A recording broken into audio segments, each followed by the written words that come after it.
తాకట్లో ఉన్న మీ బంగారాన్ని విడిపించి ఆ రోజు ఆన్లైన్ రేటుకి కొంటాం. Sharma gold company. నమస్కారం, వెల్కమ్ టు సుమన్ టీవీ. నేను గీతాంజలి. ప్రస్తుతం మనతో పాటు శ్రీ శ్రీ శ్రీ ఆనంద శివకామేశ్వరి సన్నిధానం పీఠాధిపతులు శ్రీ శ్రీ శివకామేశ్వరి ఆనందమయ్య అమ్మ ఉన్నారు. మాతాజీతో మాట్లాడదాం. వినాయక చవితి గురించి ఎన్నో అరుదైన విషయాలు, ముఖ్యమైన విషయాలు మాతాజీ మాటల్లో విని తెలుసుకుందాం.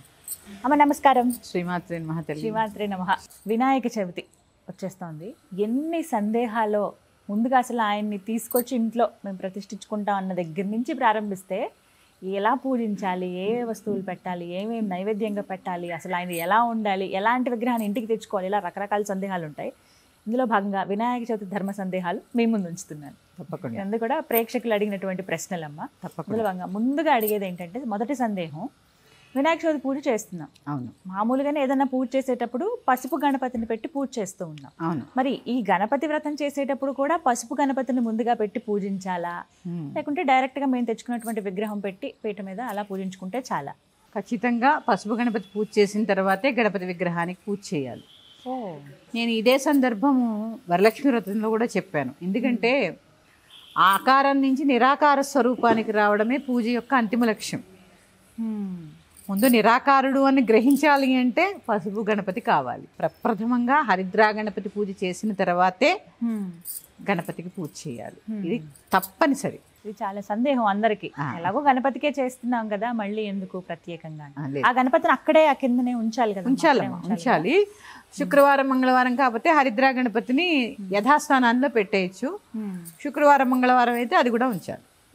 అలా పెట్టే పూజించాలి. ఖచ్చితంగా పసుపు గణపతి ఉండాల్సిందే. అలాగే గణపతి అసలు ఎంత పరిమాణంలో ఉండాలి? ఇంటికి తీసుకొచ్చేటువంటి గణపతిని ఎలా మేము ఎన్నుకోవాలి అసలు ఆయన్ని? మామూలుగా మన ఇంట్లో విగ్రహాలు అయితే ఇంటి యజమాని యొక్క అంగుష్ట మాత్రం ఎంత ఉంటే, అంటే కుడి చేతి బొటన వేలు ఎంత ఉంటే అంత మాత్రమే గృహస్థు యొక్క ఇంటి యజమాని మీ వారు ఈ బొటన వేలు ఎంత ఉంటుందో ఇంత ప్రమాణం అనుకోండి. ఇక్కడి కొని ఇంతమ్మా ఇంత, అందుకే ఇంతే ఉంటాయి విగ్రహాలు. ఇంత ప్రమాణంలో మాత్రమే గృహస్థు దగ్గర ఉండాలి. ఇక వినాయక చవితి వచ్చేసరికి కొంచెం స్పెషల్ కదమ్మా. స్పెషల్ కాబట్టి అది ఒక ఇంత ప్రమాణంలో ఉంటే ఇంకా మంచిది. ఒక అడుగు వరకు చాలు. అంతకు మించి ఒక అడుగు ఇంకా ఇష్టంగా పెట్టుకుంటారు. పిల్లలకి ఇష్టం కదా గణపతి. మట్టితో తయారు చేయడం ఇట్లాంటి ప్రాముఖ్యతలన్నీ ఉంటాయి కాబట్టి ఒక అడుగు, అడుగున్నర, అంతకు మించి అయితే పెట్టకూడదు. మండపాల్లో బయటలాగా పెడుతున్నారు కదా, అందుకని ఇంట్లో అంతంత పెద్ద పెద్ద గణపతులు అయితే పెట్టకూడదు. కానీ ఇంటి దగ్గర కూడా కొంచెం ఈ మాత్రం సైజు తీసుకొస్తారమ్మా. ఎంత పొడుగు? 1 ఫీట్ ఉంటుంది. 1 ఫీట్ వరకు చాలు. 1 ఫీట్ కి మించి అవసరం లేదు. అలాగే ఏ రంగులో ఉన్న గణపతిని తీసుకొచ్చి పూజిస్తే మంచిదంటారు? మట్టితో చేసే వినాయకుడు సహజంగానే నల్లగా ఉంటాడు కదమ్మా. మట్టితో చేసిన వినాయకుడిని పూజించడమే శ్రేష్టము. అసలు ఆ మట్టితో ఎందుకు గణపతిని చేస్తారో కూడా మనం వివరించుకునే ప్రయత్నం చేద్దాం. తప్పకుండా. మట్టి గణపతినే తీసుకురావాలని తీసుకురావాలి. అయితే ఇప్పుడు మట్టికి కూడా కొంతమంది ఏం చేస్తున్నారంటే న్యాచురల్ కలర్స్ అని చెప్పి కలర్స్ వేస్తున్నారమ్మా మట్టి పైన కూడా. లేదమ్మా, మట్టి గణపతిని చక్కగా పూర్వం మా చిన్నప్పుడు, ఇప్పుడు అంటే ఇలా రకరకాలు వచ్చాయి కానీ ఒక అచ్చు ఉండేది ఇంట్లో ఉండేది మాకు. కాలువలోంచి మట్టి తీసుకొచ్చేవాళ్ళం మేము. తీసుకొచ్చి బంకమన్ను నల్ల మట్టి ఉండేది, దాంట్లో పెట్టి అచ్చులేసేవాళ్ళం చక్కగా. అంతే. ఇప్పుడు దానికి ఏం రంగులు ఉన్నాయి కాబట్టి మీరు అన్నట్టు అందంగా కావాలంటే పసుపు కుంకుమ ఇలాంటివి ఏవో వేసేవారు.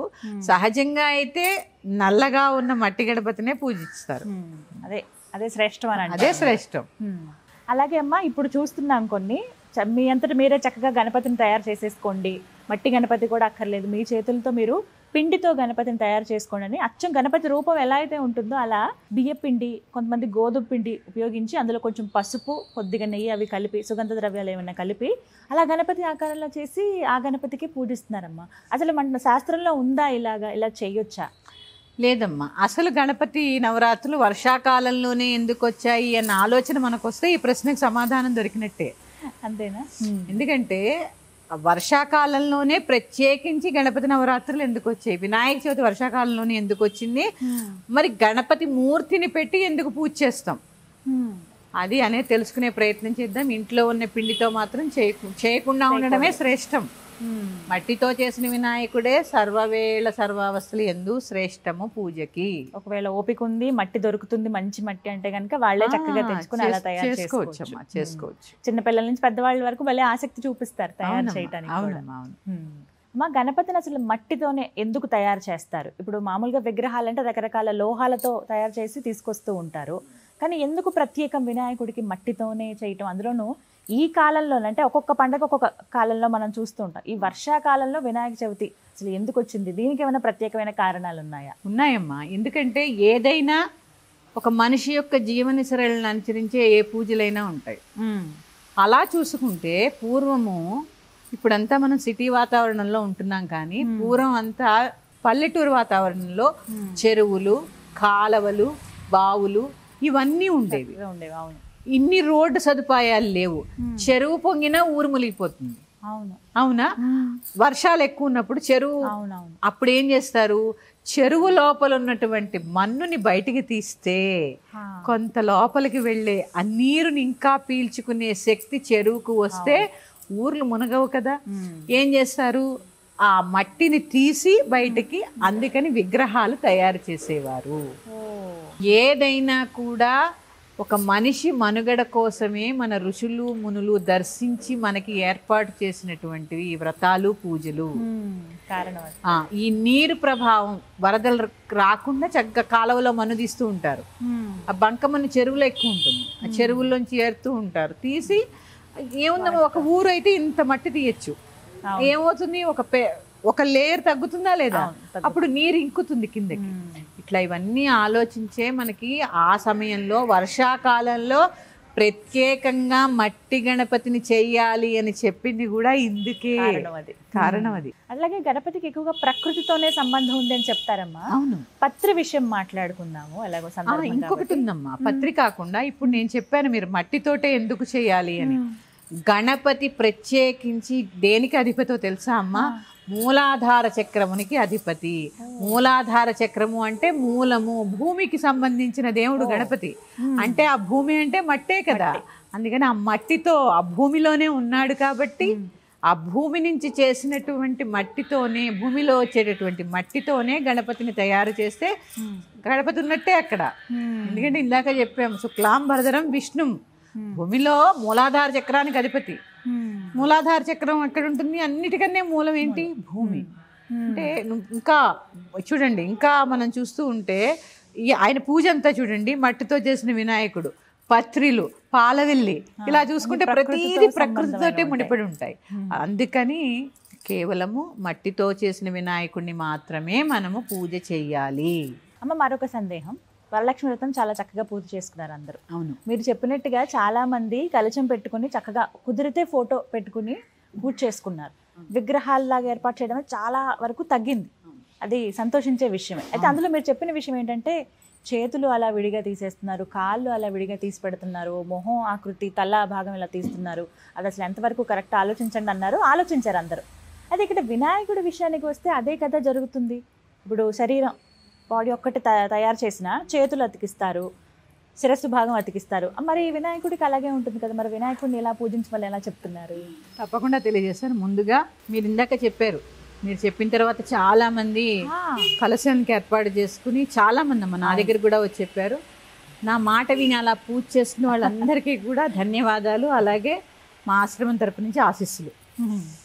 అప్పుడు వద్దని చెప్పాను, ఇప్పుడు ఎందుకు చేయమంటున్నారు? ఎందుకు? గణపతిని మనం స్టీల్ డబ్బాలు పెట్టి తయారు చేయంగా, అక్కడ ఏం చేస్తాము, డబ్బా మీద డబ్బా పెట్టి దాని మీద మళ్ళీ కలశం పెట్టి దాని మీద కొబ్బరికాయ పెట్టి దానికి ఇలా అతికిస్తూ ఉంటాం. ఏది మళ్ళీ దారాలు కడుతూ ఉంటాం, అటాచ్ చేస్తూ ఉంటాం దారాలు. గణపతికి అలాంటివి ఏమి ఉండవు కదమ్మా. మట్టితోటి తయారు చేసి ఈ చెయ్యి అతికించినప్పుడు ఈ చెయ్యి భాగాన్ని భుజానికి కలిపేస్తారు. ఇక్కడ సెపరేట్ గా అతికించడం ఉండదు. అది ఫినిష్ అయ్యేసరికి ఒక మూర్తి అయిపోతుంది.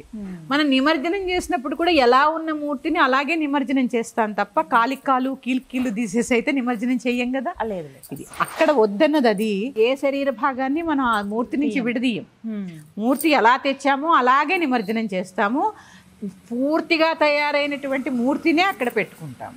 అందుకని అది భిన్నం. అందుకే అది వద్దు అని చెప్పాను. ఇది ఖచ్చితంగా చేసుకోవాలని చెప్పాను.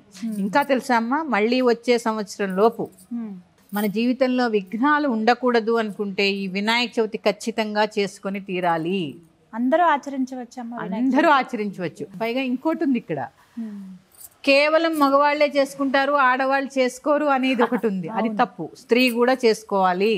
అంటే సాధారణంగా ఇళ్లలో చూస్తూ ఉంటామమ్మా, అవును, పిల్లల చేత అలాగే భర్త చేత వాళ్ళు చక్కగా వినాయకుడి ముందు కూర్చుని పూజిస్తుంటే అంతా వాళ్ళతో చేపిస్తారు.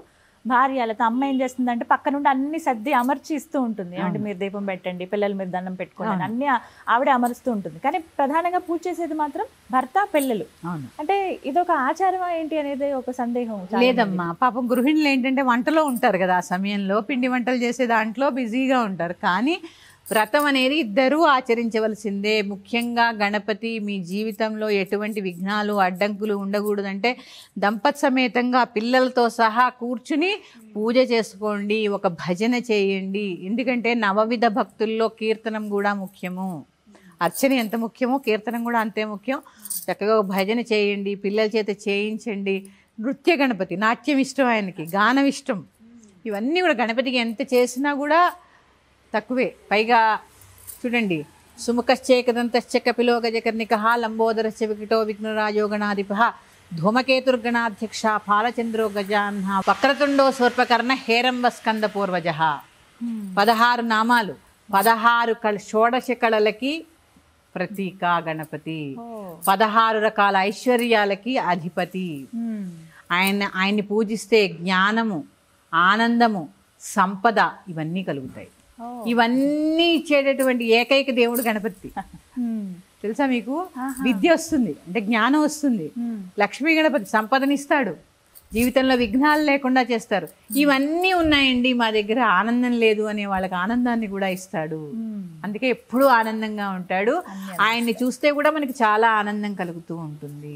16 రకాల ఐశ్వర్యాలు ఉంటాయమ్మా. ఈ 16 రకాల ఐశ్వర్యాలు మన జీవితంలో సొంతం కావాలి అంటే గణపతికి పూజ చేయాలి. స్త్రీలైనా చేయాలి, పురుషులైనా చేసి తీరవలసిందే, ఆచరించవచ్చు. మరి యొక్క అంశంతో మీ ముందుకు వస్తాను. శ్రీమాత్రే నమః. స్వస్తి. నమస్తే అమ్మా.